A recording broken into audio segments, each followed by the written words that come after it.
Part 5. From Political Dropout to Super Editor. After being politically sidelined in his home state of Lu, Confucius became a writing-crazed hermit dedicated to compiling classical texts. The Book of Songs and Book of Documents that we read today were both personally edited and proofread by him. For the 300-plus ancient folk songs and ballads in the Book of Songs, Confucius offered a timeless, perfect review. All 300 poems can be summed up in one phrase: no evil thoughts. He also personally wrote a history of Lu, the Spring and Autumn Annals. 300 years of history condensed into a mere 16,000 words. It was basically the king of all zip files.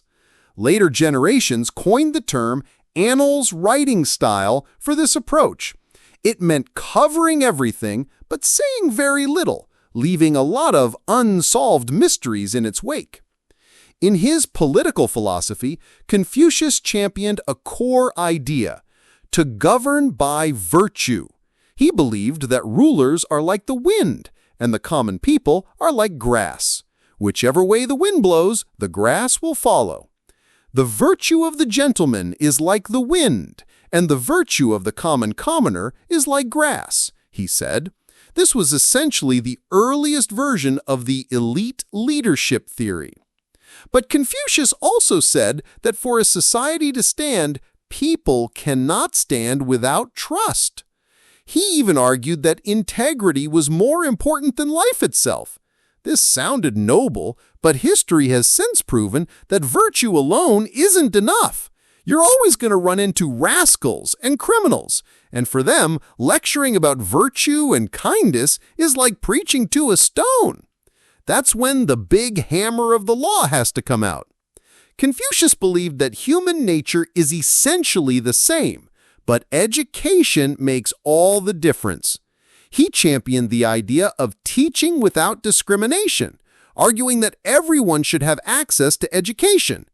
However, when it came to the big question of human nature, he only left us with one simple phrase: natures are similar, habits are far apart. And then he just tailed off. This was probably a reflection of his philosophy of narrating, not creating. When asked why he didn't write more, he replied, "What does heaven say? The 4 seasons run their course, and the 100 things are born. What does heaven say?" He meant, everything is right there. Do I really need to spell it out for you?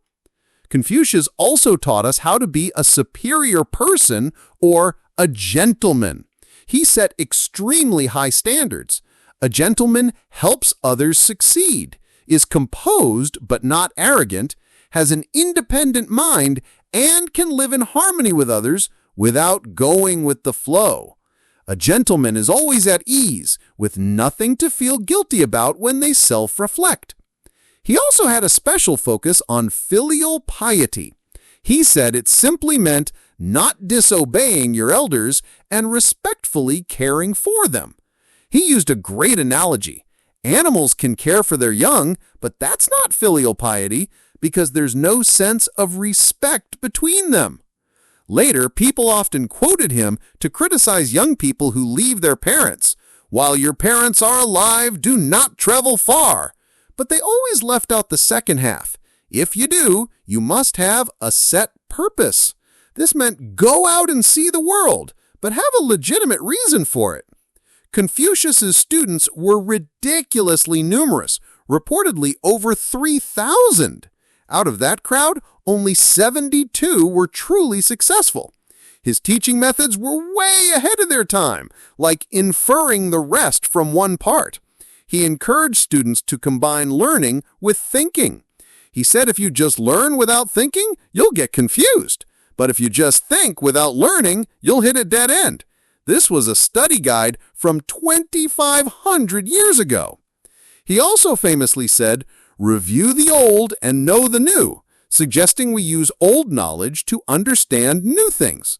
But later history proved that just reviewing the old isn't enough to know the new. For new phenomena, you need new methods and tools, which is exactly what we see with the shift from Newtonian to relativistic and quantum mechanics. It's interesting that Confucius didn't seem to care much about nature or the universe. When a student asked him, "What happens after death?" he replied, "We don't know life, so how can we know death?" His focus was on the here and now because he knew his mission was to restore the ideal rights of the Zhou dynasty. His motto was, "Look not at what is contrary to ritual, listen not to what is contrary to ritual, speak not to what is contrary to ritual, and do not act what is contrary to ritual." Everything was all about the Zhou rights.